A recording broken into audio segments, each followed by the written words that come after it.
आज मुझे मेरी मोटरसाइकिल ने अच्छी तरह से खज्जल ख्वार किया। बात कुछ यूं है जी कि मैं सुबह सुबह उठा, नमाज पढ़ी और फिर सो गया। एलसीडी ऑन की तो मैच लगा हुआ था। मैं देखते देखते मुझे याद आया कि मेरी तो मोटरसाइकिल ही खराब है। तो फिर मैंने मोटरसाइकिल पकड़ी और उसे मैकेनिक के पास ले गया। तो मैकेनिक कम और मेरा दोस्त ज्यादा था। इसका नाम है जी अकील पी। अकील भाई अस्सलाम वालेकुम, मेरी मोटरसाइकिल को कैंसर हो गया, जरा चेक कीजिएगा। इनका काम देखकर यहाँ पर बहुत सारे लोग अपनी मोटरसाइकिल ठीक करवाने आती हैं, जो कि आप अपनी स्क्रीन पर देख भी रहे हैं। ये भाई साहब वकील की दुकान पे बैठे थे, कहते थे मुझे भी इंटरनेट पे वायरल करो। तो मैंने कहा ये लो, वो डेंगू उठे थे तुम्हारी तरफ इशारा कर दिया, वायरल हो गया। वो नाली है जी जिसके जरिए मोटरसाइकिल को पानी पिलाया जाता है। इसे हम अपनी जुबान में कुप्पी भी कहते हैं। और तो फिर इधर आ गया, देख रहे हैं जरा इधर चेक करा। हमें इधर बातों में लगा के अकील भाई ने मेरी मोटरसाइकिल चोली। ओहो ये तो काला तेल है। कोई नहीं, भी हम भी आपसे फिर नया तेल मंगवाएंगे। ये वाली बड़ी शीशी डालनी है, हमने छोटी शीशी नहीं डालनी। बातों बातों में अकील भाई कहते यार मेरी दुकान के बारे में थोड़ा सा बता दो। आपको बताता चलो जी, सरेरा के पास सर्विस रोड पे अकील भाई की दुकान। माशाल्लाह इनका काम करने का तरीका भी बहुत खूब है और काम करते भी बहुत। इसके अलावा इनके पास छोटे मोटे स्पेयर पार्ट्स की भी काफी वाफर मकदार में लाट पड़ी। दुनिया ने चाहते पहुंच जाना पर शहीद ने इतने ही रहना। तो जो इन कोई कैमरे वाल देखते इदा अखा पड़ के देखता जिदा असि इतने हमला करना आए होंगे। सारी मोटरसाइकिल ठीक करने के बाद अकील भाई इसको थोड़ों के साथ मारने लग पड़ेगा। तो चलती क्यों नहीं है? पहले अच्छे से मारा, फिर जो पुर्जा ढीला हुआ उसे प्यार से कस दिया। मोटरसाइकिल तो अच्छी तरह से ठीक कर दी। अब है इसकी टेस्टिंग की बारी, जो कि अकील भाई के पीछे मैं बैठूंगा और अकील भाई खुद इसकी टेस्टिंग करते करते हम कब्रिस्तान के सामने बने हुए एक हॉस्पिटल में पहुंच गए, जिसका नाम है जी रफीक चाइल्ड केयर हॉस्पिटल। यहाँ पर कैंप लगा हुआ था जी, जिसमें हर तरह के मरीजों का फ्री चेकअप और टेस्ट किए जाते हैं। अब हमें पता चला जी कि लाहौर से डॉक्टर साहब आए हुए हैं, तो हम भी भागकर इस हॉस्पिटल के अंदर दाखिल हो गए। जी बहुत ही खूबसूरत सेटअप बनाया हुआ था।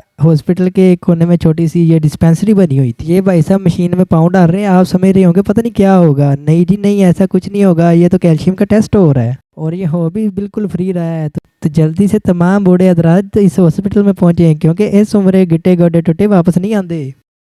जब मैं इधर से चेकअप करवा के घर पहुंचा तो मेरी हालत खराब हुई थी। तो मैं जल्दी से नहाया, कपड़े चेंज किए। कलर एक होने की वजह से आप माता समझे कि इसने कपड़े ही नहीं बदले। कपड़े मैंने बदले। नहाने के बाद मैं पहुंच गया सीधा मस्जिद में नमाज पढ़ने। से आगे आगे जा रहे थे हमारे ये हमसाए वाले अंकल। ये माशाल्लाह हमेशा एक ही मोड़ पे रहते हैं। बाद मैं कारी साहब के पास बैठा और उन्हें बताया कि मैं इस नमाज के बाद मैं थोड़ी देर के लिए कारी साहब के पास बैठा और उनके साथ गपशप की और फिर हम उठकर मस्जिद से रवाना हो गए। मैं भी जल्दी से घर पहुंचा, घर पर ताले लगाए और हम लोग निकल गए सैर सपाटे करने के लिए। करते करते असर का वक्त हो गया, तो मैंने फिर से तैयारी की नमाज की और टोपी ली और मस्जिद की तरफ रवाना हो गया। के बाद बच्चों की दरस निज़ामी की क्लास चल रही थी, तो मैं भी इनके पास बैठकर मसाइल सुनने लग पड़ा। बातों बातों में मुझे याद आया जी कि कल रात का वाकया तो आप लोगों के साथ शेयर करना मैं भूल ही गया। कुछ यूं के अलामा साहब की दुआ की कबूलियत की बरकत से हम एक बार फिर इन भाई साहब का रिज़्क इन तक पहुंचाने के लिए इनकी दुकान पर पहुंच गए। इस बार हमने फिर वही बर्गर मंगवा लिए जो कि पिछली बार खाए थे। पिछली बार मजेदार होने की वजह से हम एक बार फिर इनके पास तशरीफ। बर्गर खाने के बाद हमने आप साहब को उनके पास भेजा और पूछा कि कितनी प्लेटें हैं धोने के लिए। मेरे वियर जिस तरह की बातों पर बड़ा गौर करते हैं, टेंशन ना ले, हमने उधर पूरे पैसे दिए थे। पैसों के साथ साथ उन्हें दुआ भी दी थी कि या अल्लाह इनका रिज़्क एक बार फिर हमारे हाथों में। बर्गरों पर टूटने के बाद हम लोग मीठे की तलाश में निकल पड़े। हमें ये पोस्टर वाली बाजी की इस बिल्कुल साथ दुकान पर कोन आइसक्रीम वाली दुकान दिख गई। हमने भी 3 स्पेशल कोने मंगवाई और उन पर भी बर्फी। जितना इन कोनों के बारे में सुना था, ये तो उससे भी ज्यादा लजीज थी। इसीलिए तो कारी साहब ने एक ही बाइट में आधी कोन मुंह के अंदर कर दी। कोने खाने के बाद हमने इन भाई साहब के लिए भी दुआ की और टेंशन न लें, हमने इनको दुआ के साथ पैसे भी दिए हैं। ये था जी मेरा आज का और कल का मिक्स व्लॉग। अगर अच्छा लगा हो तो चैनल को सब्सक्राइब कीजिए, वीडियो को लाइक कीजिए और अगली वीडियो का इंतजार कीजिए। तब तक के लिए अल्लाह हाफिज।